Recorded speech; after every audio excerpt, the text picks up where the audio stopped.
खबर आ रही है। बड़ी खबर यह है कि लखनऊ के मोहनलालगंज रेप और मर्डर केस में सीबीआई जांच की सिफारिश कर दी गई है। दरअसल फॉरेंसिक रिपोर्ट में रेप की पुष्टि हुई थी। यूपी पुलिस ने रेप से इनकार किया था और न सिर्फ इनकार बल्कि ये मानकर के आप चलिए कि मोहनलालगंज केस में लगातार उलझती कड़ियों और बयानों के बीच यूपी सरकार ने मामले की जांच सीबीआई को सौंप दी है।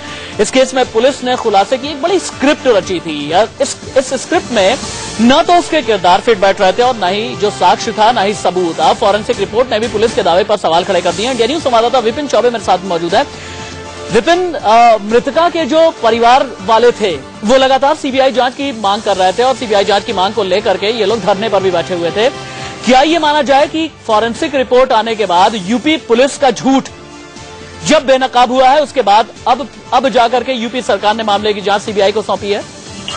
बिल्कुल, इस बात में कहीं भी कोई शक और शुबा नहीं है कि सरकार ने पहले अपनी बहुत अच्छी भिजवाई पीएम रिपोर्ट से लेकर पुलिस की थ्योरी हर जगह जब झूठ साबित हो गया और लगातार परिवार सीबीआई जांच की मांग करता रहा, उसके बाद सरकार में कहीं भी सच की गुंजाइश नजर नहीं आ रही थी और उनकी जांच पर परिवार या मीडिया कोई भी निष्पक्ष जांच की उम्मीद नहीं कर रहा था। लिहाजा आज सुबह तकरीबन 11 बजे मुख्यमंत्री सचिवालय में एक हाई लेवल कमेटी की मीटिंग हुई जिसमें मुख्यमंत्री अखिलेश यादव, उत्तर प्रदेश के मुख्य सचिव, प्रमुख सचिव गृह और डीजीपी समेत तमाम अधिकारी मौजूद थे। उस बैठक में फैसला किया गया कि अब इस मामले में सरकार के पास डिफेंड करने के लिए कोई भी स्पेस नहीं बचा हुआ है। लिहाजा सरकार की साख को बुझाने के लिए सीबीआई वाकई एक अंतिम रास्ता है। उसी फैसले के मद्देनजर उसी मीटिंग के बाद सरकार ने यह फैसला लिया कि मोहनलालगंज हत्याकांड में अब सीबीआई को जांच दे देनी चाहिए और सीबीआई को जांच रेकमेंड कर दी गई है यूपी सरकार की तरफ से। चलिए ठीक है, आप रहिए विपिन चौबे, आप रहिए। ग्राफिक्स के जरिए हम आपको ये दिखा रहे हैं कि अखिलेश की पुलिस का झूठ पकड़ा कैसे गया।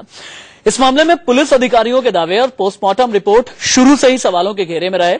फॉरेंसिक एक्सपर्ट्स के दावों ने पुलिस की कहानी को और उलझा दिया। हालांकि खुलासे में कई पेच और सवाल सामने आने के बाद भी पुलिस ऑफिसर्स अपनी कहानी के सच होने का दावा कर रहे हैं। यूपी पुलिस का बयान क्या है और फॉरेंसिक रिपोर्ट में किस तरह से पुलिस का झूठ पकड़ा गया, ये हम ग्राफिक्स के जरिए आपको दिखा रहे हैं।